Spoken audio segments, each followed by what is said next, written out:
تو یہ ساری باتیں نئی قوم کی طرف اشارہ کر رہی ہیں. اور رہی بات کہ جی ان پیروکاروں کا کوئی نام نہیں تھا، یہ بھی بیوقوفی والی بات ہے. بالکل ان کا نام تھا، بلکہ کئی نام تھے، تھوڑی دیر بعد بتاؤں گا، لیکن اوورآل ان کو کلیسیا کہا گیا تھا. صحیح. تو یہ جو سوال ہے جی کہ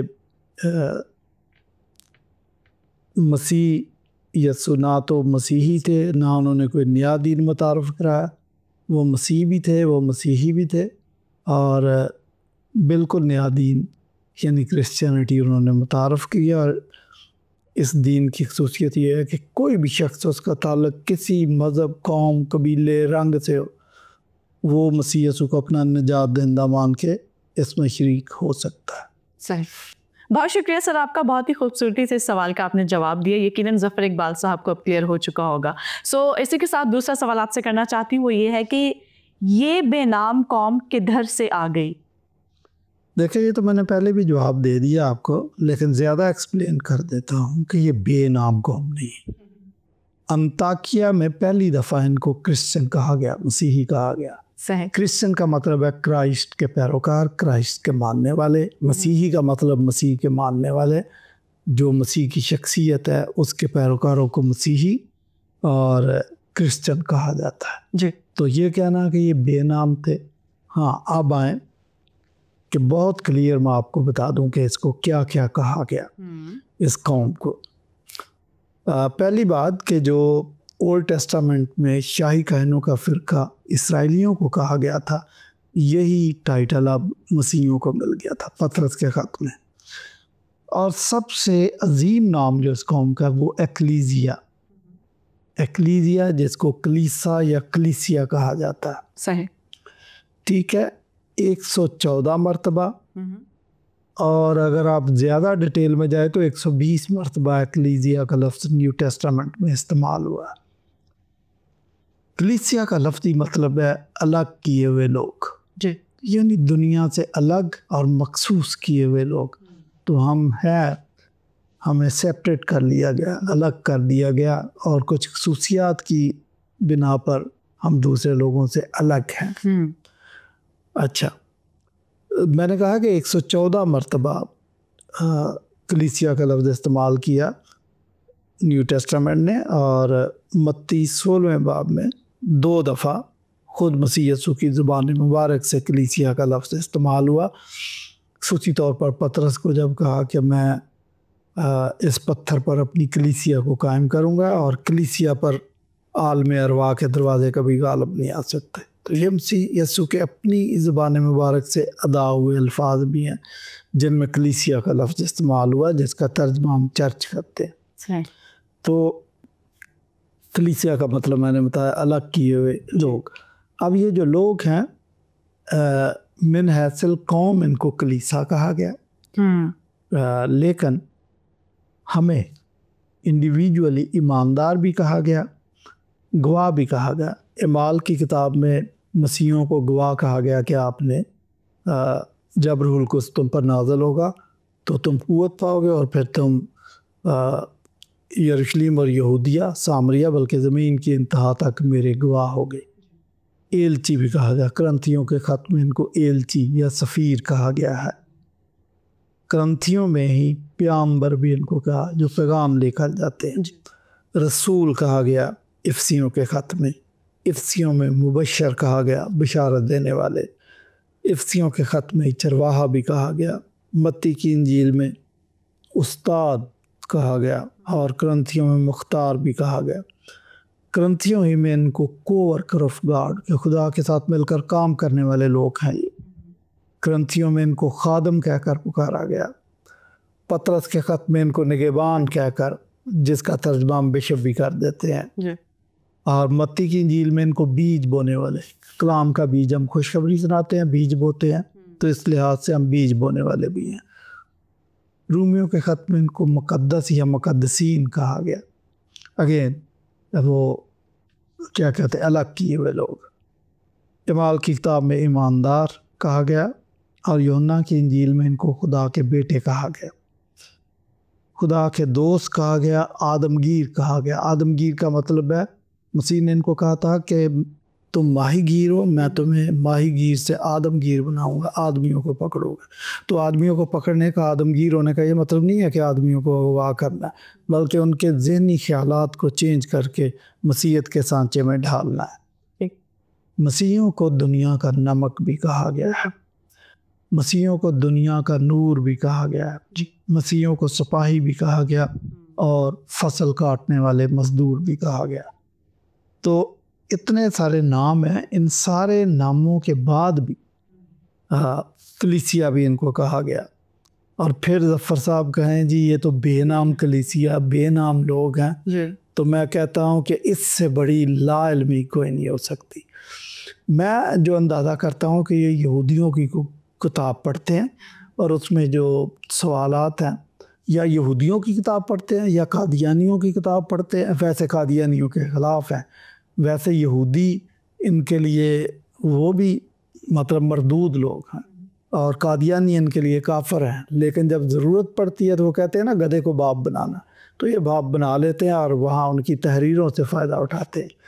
یہ سارے اعتراضات یہودیوں کی کتابوں سے یا پھر قادیانیوں کی کتاب سے اٹھاتے ہیں، احمد دیدات کی تقریروں سے اٹھاتے ہیں، وہ بھی قادیانی مکتب کا بندہ تھا، تو یہ سوالات کر دیتے ہیں۔ اور میں سمجھتا ہوں کہ یہ سارے سوالات آؤٹ ڈیٹڈ ہیں، ان کو ہم زمانہ ہوا ڈیل کر چکے ہیں۔ تو پھر کہہ دینا جی ان کا تو کوئی نام نہیں ہے، قوم کے در سے آ گئی۔ آپ کو شاید مسیحیت کا پتہ نہیں ہے، اس لیے آپ کہہ دیتے ہیں کہ یہ قوم کے در سے آ گئی۔ بہت شکریہ سر۔ اسی کے ساتھ مجھے ایک اور سوال کا جواب دیں جس میں ظفر اقبال صاحب لکھتے ہیں اپنی پوسٹ میں کہ مسیحیوں نے یہودیوں کے ورثہ پر قبضہ کر لیا، یہ کہاں تک سچ ہے، اس کو ایکسپلین کیجیے گا۔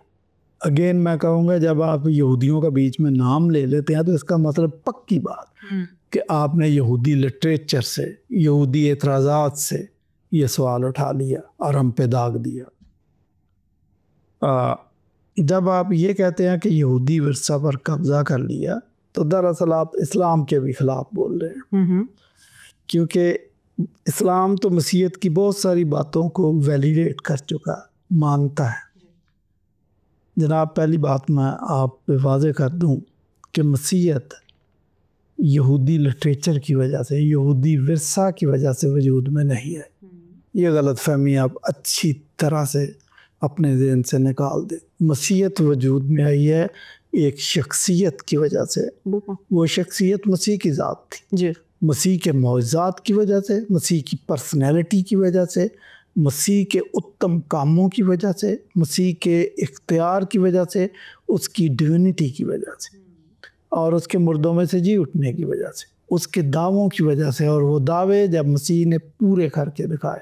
ان ساری باتوں کا جواب ایک ہی تھا کہ جو وجود میں آئی وہ مسیحیت تھی۔ تو مسیح کی وجہ سے، مسیح کی ذات کی وجہ سے مسیحیت یا مسیحی مذہب وجود میں آیا۔ اب آ جائیں کہ مسیح ظاہر ہے اس نے متاثر کیا لوگوں کو، اور مسیحیوں کو تو خصوصی طور پر متاثر کیا۔ تو وہ لوگ جانتے تھے کہ مسیح اپنی زندگی میں، زمینی زندگی میں، اپنی زمینی خدمت کے دوران اولڈ ٹیسٹامنٹ کو بہت کوٹ کرتے تھے۔ تو ان مسیحیوں نے بعد میں دیکھا کہ کیوں نہ ہم اولڈ ٹیسٹامنٹ پڑھ کے دیکھ لیں، اور جب پڑھ کے دیکھا تو ان کی حیرت کی انتہا نہ رہی کہ جتنا مسیح نے اولڈ ٹیسٹامنٹ کوٹ کیا تھا اس سے کئی گنا زیادہ اولڈ ٹیسٹامنٹ مسیح کے بارے میں بات کر رہا تھا۔ جب ان کو یہ پتہ چلا تو ان کو پتہ چلا کہ یہ تو کرسچن بک ہے، چونکہ یہ مسیح کے بارے میں بولتی ہے، then it became a Christian book۔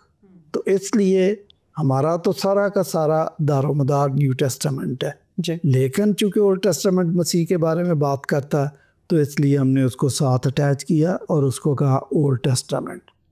ٹھیک ہے، تو وہ بھی مسیح کے بارے میں بات کرتا ہے۔ سینٹ اگسٹین کہتا ہے کہ اولڈ ٹیسٹامنٹ ایک غنچہ ہے اور نیو ٹیسٹامنٹ ایک کھلا ہوا پھول ہے۔ دوسری مثال اس نے دونوں ٹیسٹامنٹ کی یہ دی ہے کہ اولڈ ٹیسٹامنٹ ایک ایسا گھر ہے کہ ایک بلڈنگ بنی ہوئی ہے لیکن اس میں روشنی نہیں ہے، اس لیے اس کے جو لوازمات ہیں وہ اتنے کلیئر نظر نہیں آتے۔ نیو ٹیسٹامنٹ ایک روشن بلڈنگ ہے، اس کی ایک ایک چیز بڑی روشن نظر آتی ہے۔ تو یہ باتیں ہیں۔ اچھا، پھر یہودی تو مسیحا کے انتظار میں تھے. اگر وہ صرف اولڈ ٹیسٹامنٹ پہ آ کے اپنا خاتمہ کرتے ہیں تو یہ تو انکمپلیٹ ہے، کیونکہ ان کی ساری مقدس کتابیں ایک شخصیت کے بارے میں بیان دے رہی ہے کہ ایک شخصیت آنے والی ہے. تو اگر صرف اولڈ ٹیسٹامنٹ تک آپ محدود رہتے ہیں تو وہ شخصیت تو آپ کو کہیں نظر نہیں آتی، اس کی پیش گوئی نظر آتی ہے، اس کا ذکر نظر آتا ہے جی. وہ شخصیت نیو ٹیسٹامنٹ میں.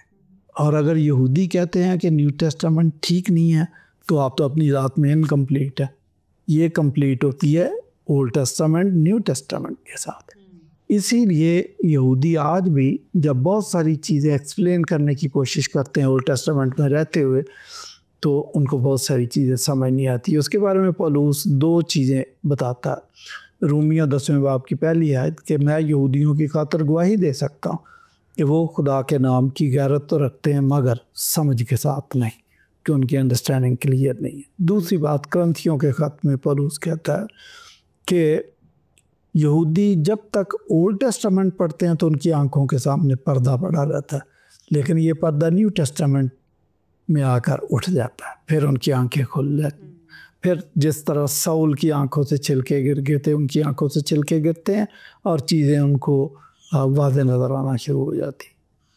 تو پاکستان کی منتقلی کا ذکر نیو ٹیسٹامنٹ میں ہم پڑھتے ہیں اور بڑا کلیئر پڑھتے ہیں، لیکن شاید ان کی وجوہات ظفر صاحب کو پتہ نہیں ہے. بتائے دیتا ہوں کہ بنی اسرائیل کو جو کچھ ڈیوٹی دی گئی تھی وہ انہوں نے پوری نہیں کی، اپنے فرائض کو پورا نہیں کیا. اس لیے خدا کہتا ہے کہ بنی اسرائیل کا سارا گھرانہ دل کا نامختون ہے، کیونکہ انہوں نے خدا کی بات نہیں مانی. اور ملاکی کہتا ہے کہ تم اپنے باپ دادا کے ایام سے ہی میرے آئین کے منحرف رہے ہو. جو ٹیسٹامنٹ ان کے ساتھ باندھا گیا تھا وہ ہول کاویننٹ تھا، ایک جامع عہد تھا. وہ سمجھتے ہیں کہ یہ محدود عہد تھا، کہ یہ عہد خدا اور بنی اسرائیل کے درمیان تھا. یہ ان کی بہت بڑی غلط فہمی تھی. یہ عہد 3 پارٹیز کے درمیان تھا. نمبر 1 گاڈ، نمبر 2 بنی اسرائیل، نمبر 3 جینٹائلز. کیونکہ آپ دیکھیں جہاں بھی اس عہد کا ذکر آیا، جو کہ صرف پیدائش کی کتاب میں 5 دفعہ ذکر آیا، 5 دفعہ اس عہد میں جو ٹاپ لائن بلیسنگ ہے وہ یہ ہے کہ برکات بنی اسرائیل کو پہنچے گی. جو باٹم لائن ہے وہ یہ ہے کہ تیرے وسیلے سے دنیا کی تمام قومیں برکت پائیں گی. تو یہ تو جامع عہد تھا جس میں غیر اقوام شامل تھی، آپ نے ان کو الگ کر کے رکھ دیا. اور چونکہ آپ نے اس ہول کاویننٹ کو کمپلیٹ نہیں کیا، اس پر عمل نہیں کیا، خدا کی بات نہیں مانی، آپ نے چاہا کہ زبردستی خدا کی برکات ایک قوم تک محدود رکھی جائے. یہ بات خدا کے آئین اور خدا کے منصوبے کے خلاف تھی. اس لیے نیو ٹیسٹامنٹ میں ہم دیکھتے ہیں کہ جیسے یوحنا آتا ہے تو جو بات ملاکی نے کی تھی کہ تم اپنے باپ دادا کے ایام سے ہی میرے آئین کے منحرف رہے، 4 صدیوں کے بعد وہیں سے بات شروع کرتا ہے یوحنا اور کہتا ہے کہ اب تو درختوں کی جڑوں پر کلہاڑا رکھا ہے، جو درخت اچھا پھل نہیں لاتا کاٹا اور آگ میں ڈالا جاتا. مسیح یسوع نے کہا میں نے کتنی دفعہ چاہا کہ جس طرح مرغی اپنے بچوں کو پروں تلے جمع کر لیتی ہے میں بھی کر لوں، لیکن تم نے خود نہیں چاہا. اور لکھا ہے کہ وہاں پر مسیح یسوع کی آنکھوں میں آنسو بھی آ گئے. ٹھیک ہے، عید پینتیکوسٹ ایک ایسا تہوار، ایک ایسا دن ہے جس کو ہم کہہ سکتے ہیں یہی ہے دن جو خداوند کا ہے، کیونکہ پاکستان مسیحیوں کے حوالے کر دیا گیا. اور میں سمجھتا ہوں کہ بنی اسرائیل سے وہ پاکستان لے لیا گیا.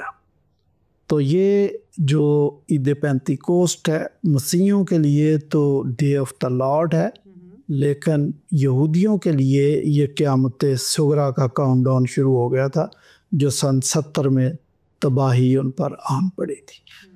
تو یہ ساری باتیں ہیں. تو کہہ دینا کہ ہم نے یہودیوں کی وراثت پر قبضہ کر لیا، ایسا نہیں. آپ کو حقائق کا پتہ نہیں ہے. یہودیوں نے خدا کی برکات کو اپنے پاؤں سے ٹھوکر ماری ہے، اور اپنی بدتمیزی کی وجہ سے، اپنی نافرمانداری کی وجہ سے، اور کیا کہتے ہیں نافرمانی کی وجہ سے، اور اور بھی ان کے جو بھی آپ کہہ سکتے ہیں کہ بت پرستی کی وجہ سے، ہٹ درمی کی وجہ سے وہ ان برکات سے محروم ہوئے، اور جو ان کے پاس استحقاق تھا اسپیشل نیشن کا وہ کھو بیٹھے۔ اب اسپیشل نیشن مسیحیت ہوگی، تو ہم نے کوئی قبضہ نہیں کیا، یہ خدا کا فضل ہے کہ اس نے اپنے دروازوں کو ہم پر کھولا جی، لیکن یہ بنی اسرائیل کی ہٹ درمی ہے کہ انہوں نے اپنے اوپر جو خدا کے فضل کے دروازے تھے خود بند کر لیے۔ اچھا سر، یہ بات کہاں تک سچ ہے کہ مسیحیوں نے نیا مذہب انسانی ضروریات کے تحت گھڑ لیا؟ اس پہ روشنی ڈالیے گا۔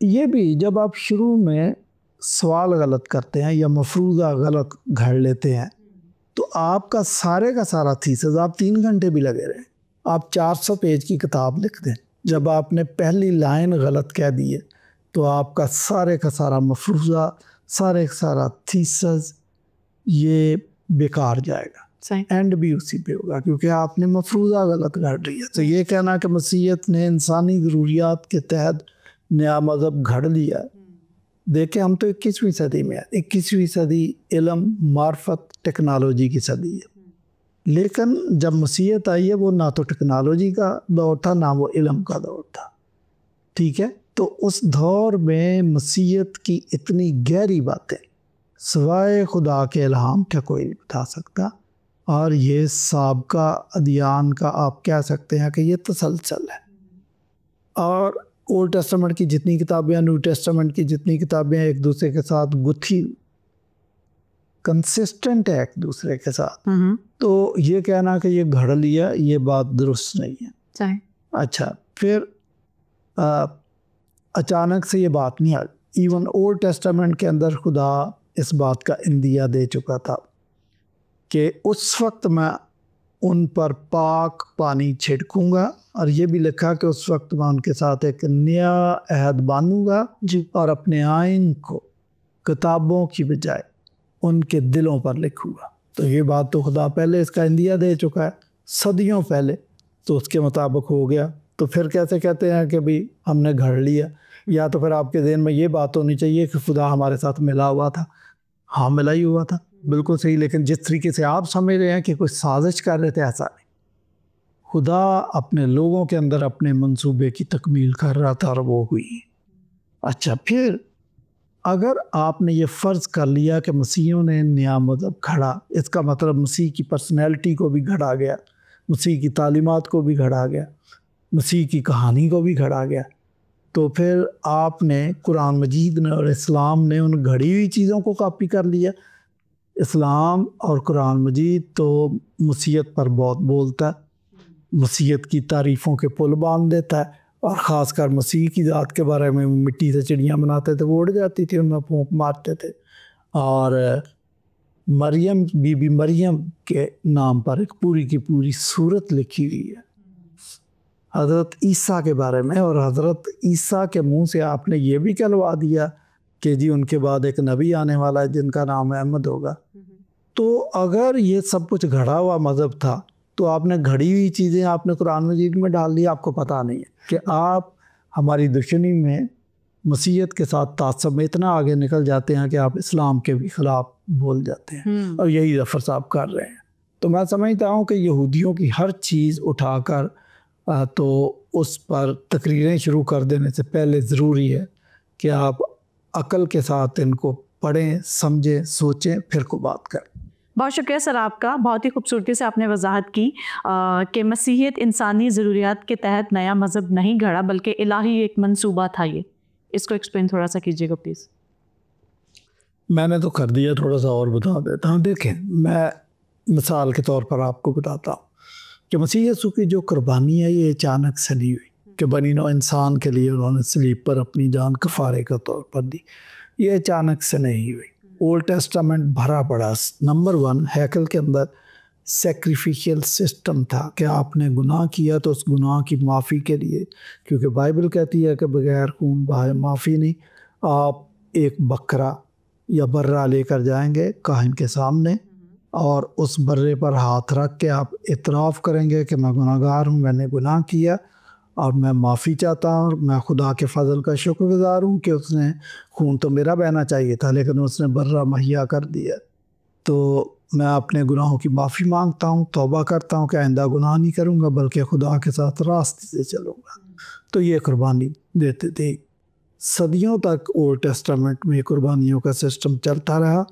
سال میں ایک دفعہ یوم کپور کے دن کاہن اپنے خاندان کے لیے قربانی دیتا تھا, پھر پوری قوم کے لیے بھی قربانی دے دیتا تھا کہ کہیں غلطی سے یہ قوم کہیں سزاوار نہ ٹھہرے. کسی نے ہو سکتا قربانی نہ دی ہو, کوئی چوک گیا ہو, کوئی ایسی غلطی کر دی ہو کہ وہ اس کو غلطی نہ سمجھتا اور وہ ہمارے سامنے نہ آئی ہو, تو یوم کپور کے دن اس کا بھی کفارہ ہو جاتا تھا. ان قربانیوں کے اندر مسئلہ یہ تھا کہ سال ہا سال گزرانی جاتی تھی اور اس قربان گاہ پہ لگاتار آگ جل رہی تھی. تو نیو ٹیسٹامنٹ میں آ کے مسیح نے جو قربانی دی ہے یہ لگاتار قربانی نہیں, یہ ایک ہی دفعہ ون فار آل قربانی دے دی. اب آپ نے صرف اس پر ایمان لانا ہے. تو اس طریقے سے یہ کہنا کہ یہ نیا مذہب گھڑ لیا, نہیں گھڑا نہیں گیا. یہ اولڈ ٹیسٹامنٹ کا تسلسل ہے اور اس کے ساتھ بالکل کنسسٹنٹ ہے, بلکہ 66 کتابیں ساری کی ساری ایک دوسرے کے ساتھ کنسسٹنٹ, ایک دوسرے کو میں گتھی ہوئی ہیں اور ایک ہی بات کرتی ہے, کوئی کنٹراڈکشن نہیں ہے. تو اس کا مطلب یہ الہی منصوبے کا حصہ ہے. بہت شکریہ سر آپ کا, بہت ہی خوبصورتی سے آپ نے ان تمام سوالات کے جواب دیے. اسی کے ساتھ ساتھ ناظرین ہم آپ کے بھی شکر گزار ہیں. یقیناً آج کے پورے پروگرام کو آپ نے انجوائے کیا ہوگا اور بہت برکت پائی ہوگی. سو اجازت دیجیے جانے سے پہلے وہی ایک بات, سچائی کو کھوجیں, سچائی کو جانیں, سچائی اگر سمجھ آ جائے تو اسے قبول کرنے کا حوصلہ پائیں. اجازت دیجیے, پھر آپ سے ملاقات ہوگی. دیکھتے رہیے پروگرام حتمی سچائی.